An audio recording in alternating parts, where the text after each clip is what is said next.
When a flailing tendril of the Tyranids engulfs a system, there is little for the Imperium of Man to do but die. They do not give their lives easily, but give them they do. They are mere flesh, and what can the soft, clammy sponginess of man do when faced with the superior flesh of the high fleets? Addendum 46 to my Magos's journal, Proclivities of the Renowned Archeotech Raider Atticus Fel. When he says superior, he means more durable, and is of course aware that due to the blessings of the Omnissiah, the flesh of man, although weak, is superior to the chitin of the Tyranid menace, but once again, he has allowed the notion of poetry to interfere with accuracy. I was awaiting a system reset due to the Archmagos Tiber Sec insisting I was a corrupt entity in the local noosphere network. Incorrectly, of course, but Archmagi tend to redact it.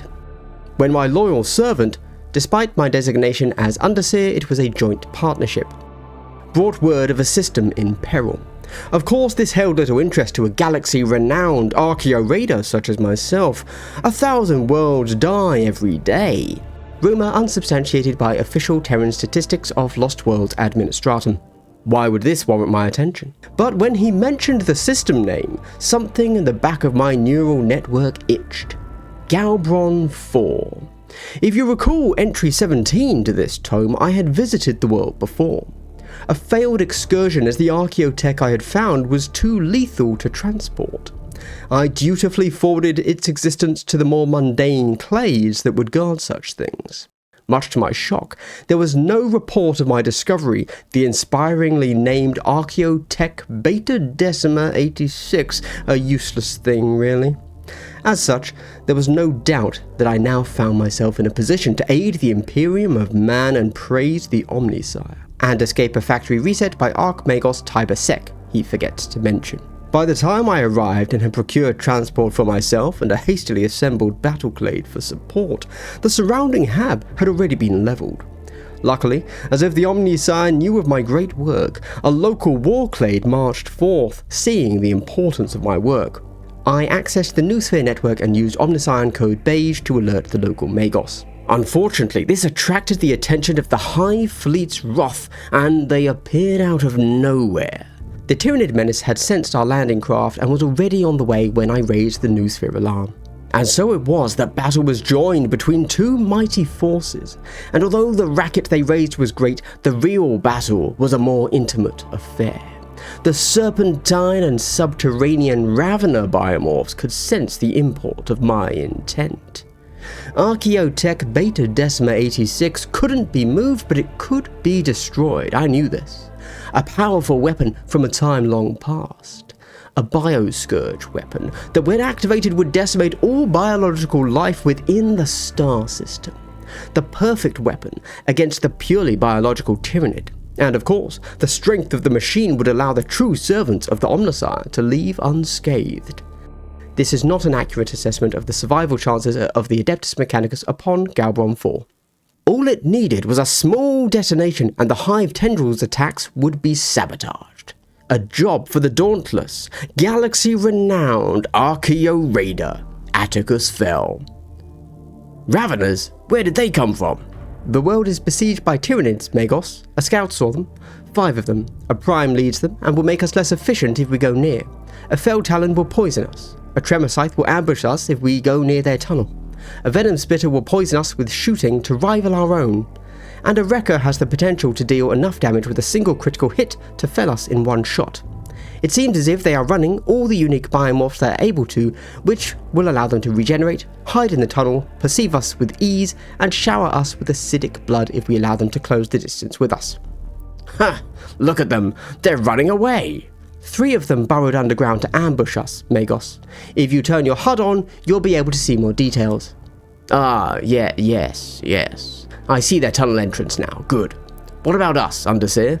If you remove your noospheric network blocker, Magos. Oh, that thing? Right, yes, I forgot I had that installed. There's more of us than them. This will be too easy. Ha!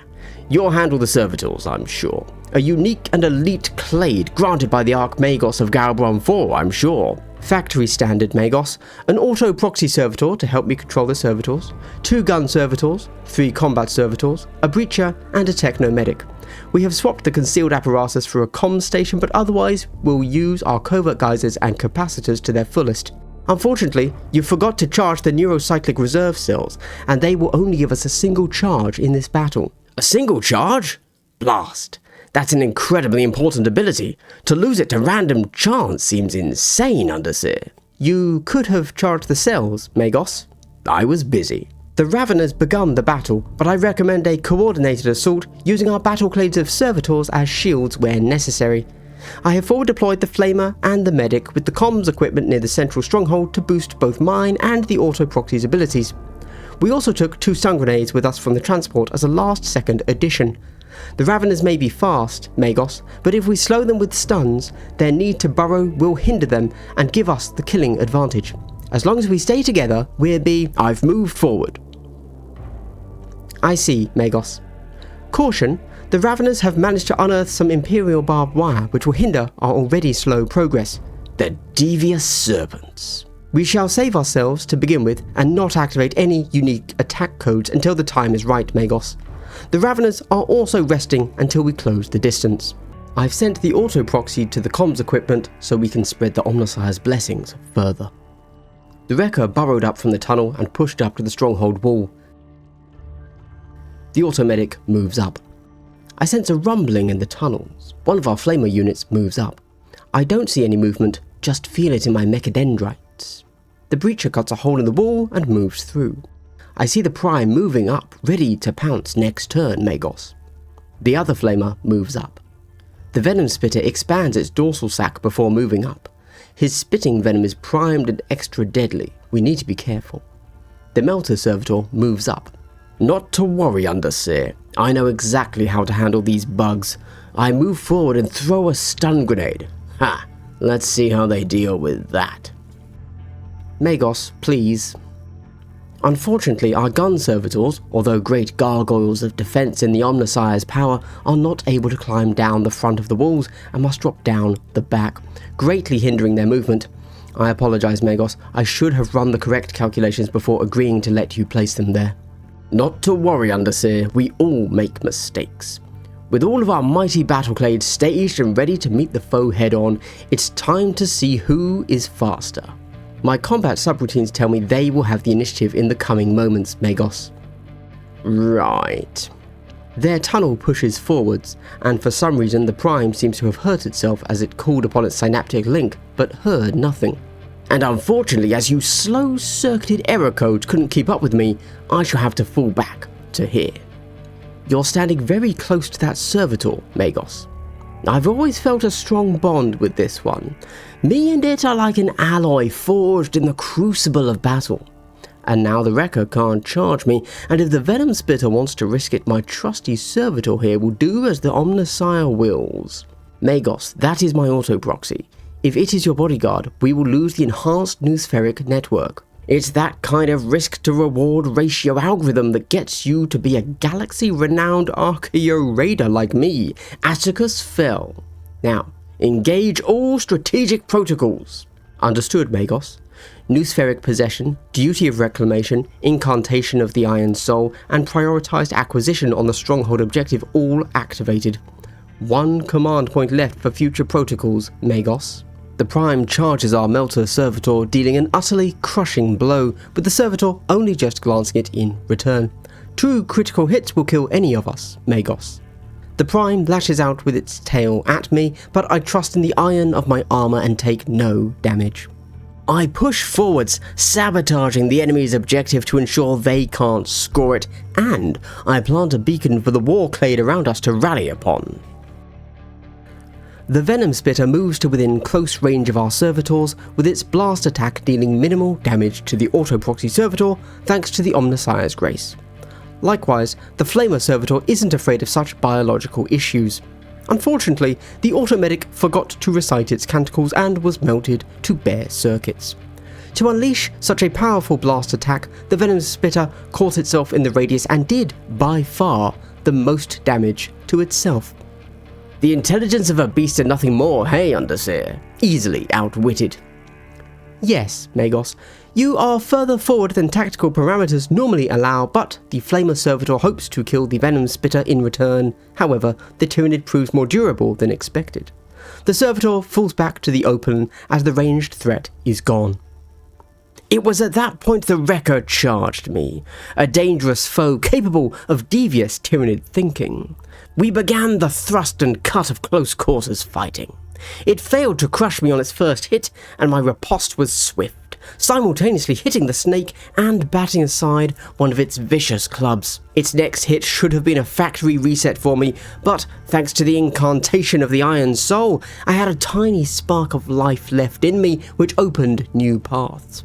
I parried its final blow and struck back, making sure it didn't finish our grand duel unscathed. The Breacher saw the Prime recovering from killing the Melter and moved up to engage with its short-range Lascutter beam. The Fel Talon springs from the tunnel and moves into the stronghold, securing the central point for the enemy. I plant a beacon to strengthen the signal, then discharge the one neurocyclic reserve cell to push the Breacher to fire on the Prime again through the Noosphere network. For such a powerful gun, the Lascutter was making slow work of the Prime, and so seeing the Prime bloody and beaten, I finished it off with a point-blank blast from my master-crafted radium pistol. The Tremor Scythe remained hidden this turn. Another Flamer Servitor moved up and finished off the Venom Spitter. With no more targets, the heavy arc rifle gun Servitor moves up, as does the heavy bolter. Before the Raveners ran out of counteracts, the Wrecker did his best to finish me off. And trust me, I finished. Due to the completely unforeseen removal of my Magos from the local network, I pushed onwards, having my auto-proxy Servitor stand on the central objective. Thanks to prioritized acquisition, it managed to rival the commanding might of the Fel Talon on there, meaning neither team could claim it as their own. Due to the sabotaged enemy objective by my Magos, they couldn't control their own objective.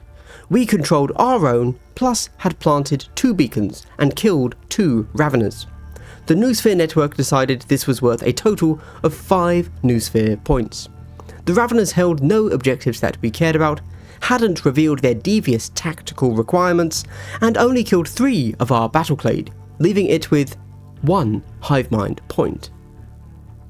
Things were fuzzy for me at this point, but seeing the picked recordings from my recovery tank, I recall that the Omni's sire had them on the back foot, and we pressed our advantage.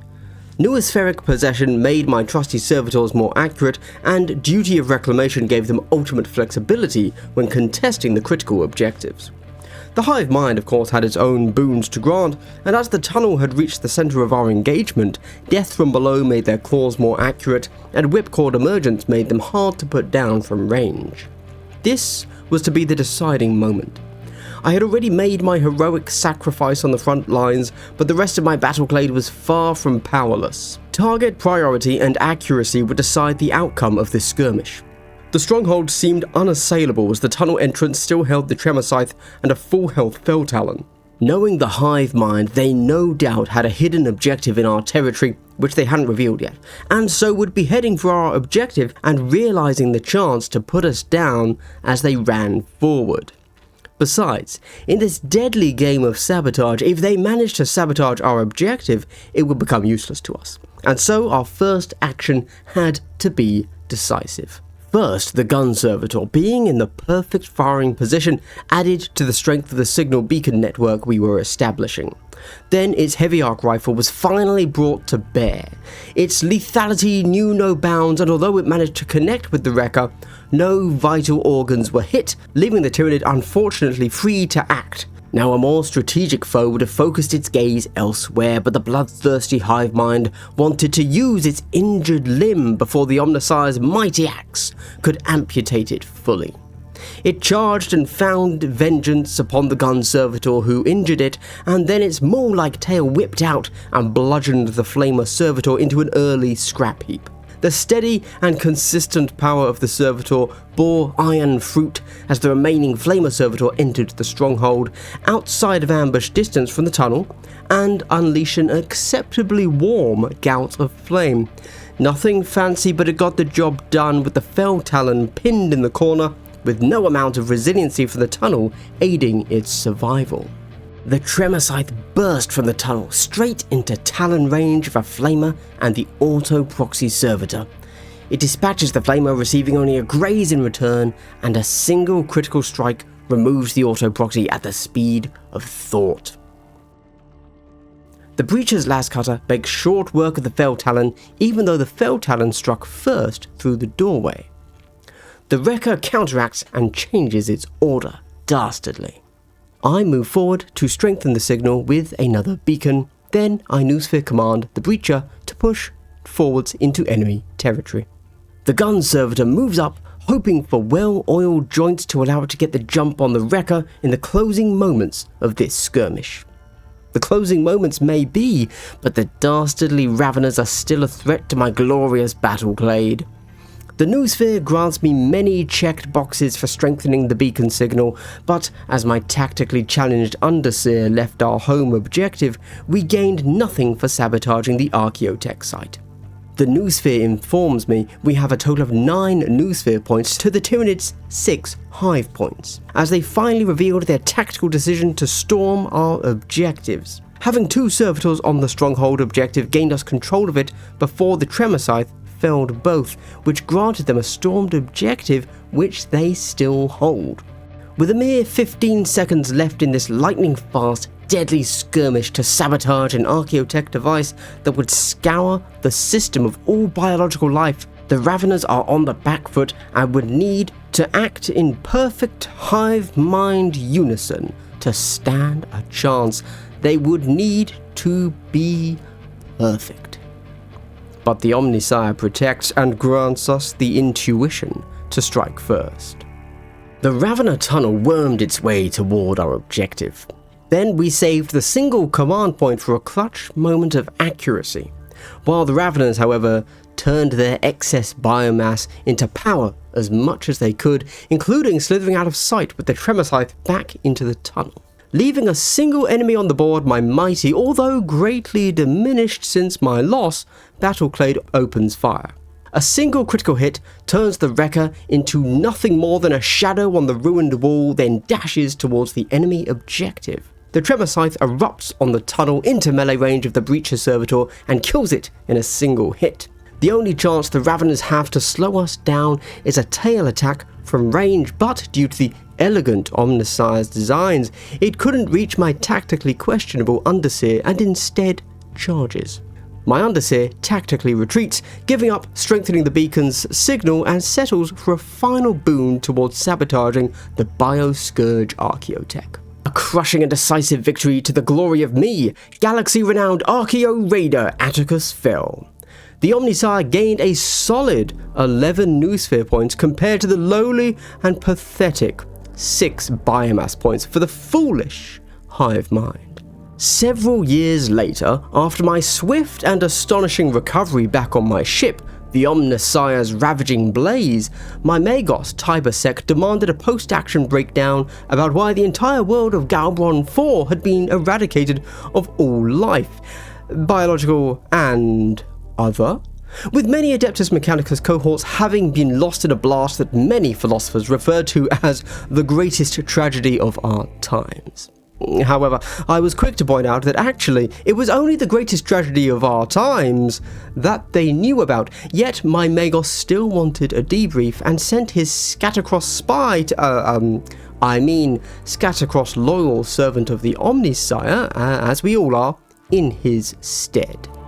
Submit your case to avoid reset level door access servitor. My Battleclade suffered acceptable losses and was successful in intent to sabotage the Archeotech and plant the beacons, with the only noticeable issue being the final moments where actually no beacons were planted. All things considered, killing 4 of the 5 beasts was a job well done. However, in future battles against other foes, the Noospheric network would need greater reliance for success, and this battle was something of a skew. A tactical skew indeed. And what of the Tyranid menace? A fine tightrope for them to slither along, and one in which they failed. Although, yes, individually they are faster, stronger, more durable, and more accurate than any two servitors combined, their reliance on a slow-moving tunnel to grant them boons made them far less than the sum of their parts. No doubt these Raveners were freshly spawned and not yet battle-hardened, as they struggled to balance the overground and underground match that they had to play. Although they killed easily, it then left them open to focus fire from my Clade, and their weak chitin armor failed to my superior shooting. Had we not obliterated them, no doubt they would have learned that charging forwards is an easy path to loss. They should have played the first half slowly, barely scraping by, before they could ensure triple kills in the second half of the skirmish. You seem to have put a lot of thought into how the Raveners could have bested you. One must always strive to understand, as the Omnissiah's teachings tell us. My Magos might say a heretical amount of thought. Then your Magos would be making a miscalculation, and I would recommend he align his cogitators with the recently published Incantations of Calls Blessings Volume 6-7 Gamma. Remain in this sector until Magos Tiber Sec submits his report via the Noosphere. I wouldn't cogitate to do otherwise. Unrelated to this conversation, that is how I, Galaxy-renowned Archeotech Raider Atticus Fel, began my journey to be the first to navigate a safe route through the Cicatrix Maledictum the very next morning. It was not unrelated to this conversation.